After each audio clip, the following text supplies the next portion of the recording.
تو آپ مان لیں گے؟ کیوں؟ یہ ممکن ہے؟ آپ کہیں گے میاں صرف امریکہ کی فلائٹ اگر یہاں سے ڈائریکٹ بھی کو جائے تو 14-15 گھنٹے کی، تو آپ تو ایک دن بھی بمشکل وہاں پہنچیں گے صبح سے شام تک میں، آپ وہاں سے واپس کیسے آ گئے اور وہاں بھی چلے گئے اور یہاں بھی چلے گئے؟ یہ ممکن ہے؟ پریشانی ہوتی تب ہے جب کو کہتا ہے میں حقیقت میں گیا ہوں۔ یہ جو ابو جہل پریشان ہوا ہے نا، یہ جو ابو لہب پریشان ہوا ہے، یہ جو اتبا اتیبا، میرے نال ناراض نہ ہویا جی، میں کدی کدی یہیں دی گل کرنا، روز تے کردا ہی نہیں۔ یہ جڑے بندے اج تک پریشان نے نا،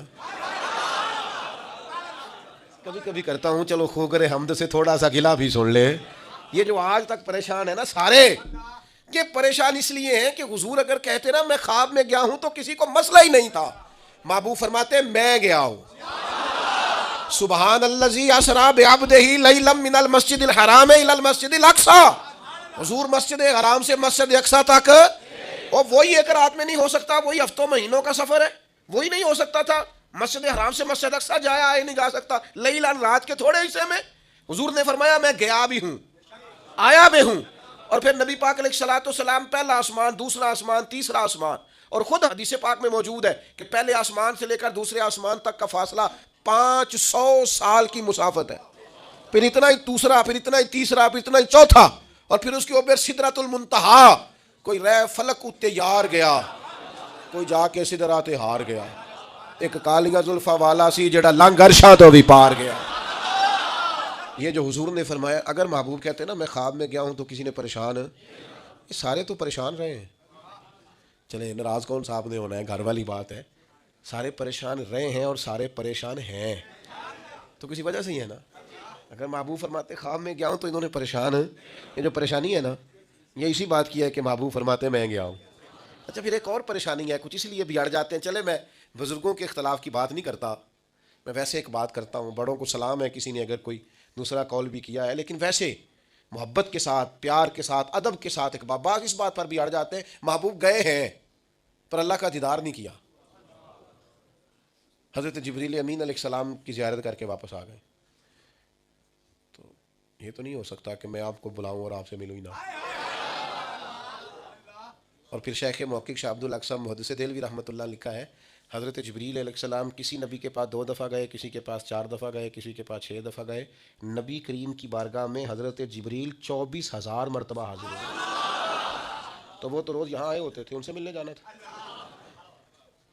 ان سے ملنے جانا تھا، محبوب تو گئے۔ اور پھر حضور علیہ السلام فرماتے ہیں میں نے اپنے رب کو سونی صورت میں دیکھا، اور نبی پاک فرماتے ہیں رب نے اپنا دست مبارک میری پشت پہ رکھا، اس کی ٹھنڈک جو اس کی شان کے لائق پشت پہ رکھا، اور اس کی ٹھنڈک میں نے سینے میں محسوس کی۔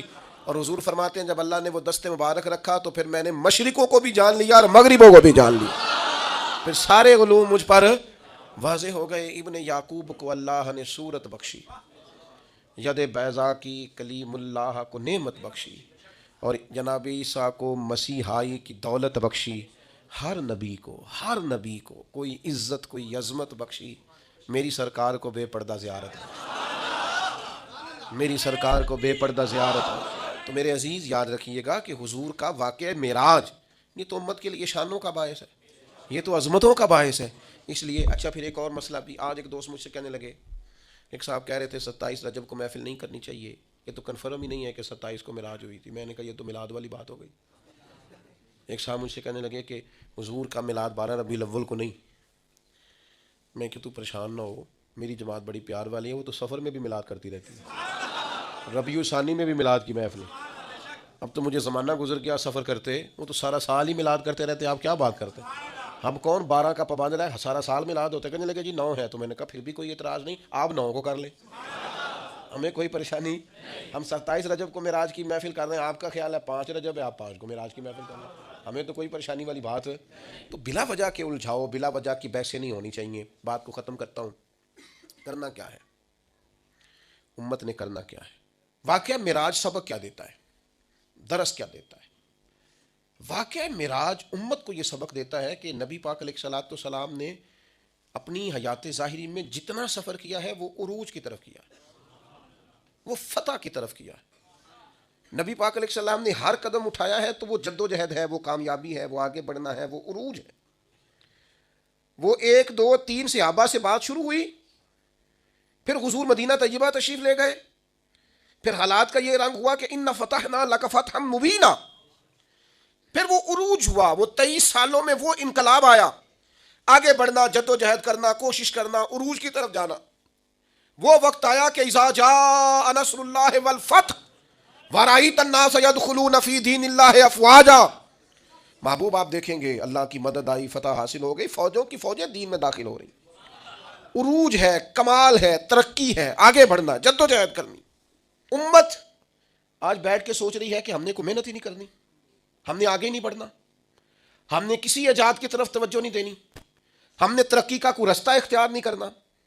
یہ ایک ایجاد کر کے ہمیں دی گئی ہے نا موبائل، تو اس کا مطلب یہ ہے کہ ہم اپنی کمر ٹیڑھی کر لیں لیٹ لیٹ کے موبائل دیکھ دیکھ کے۔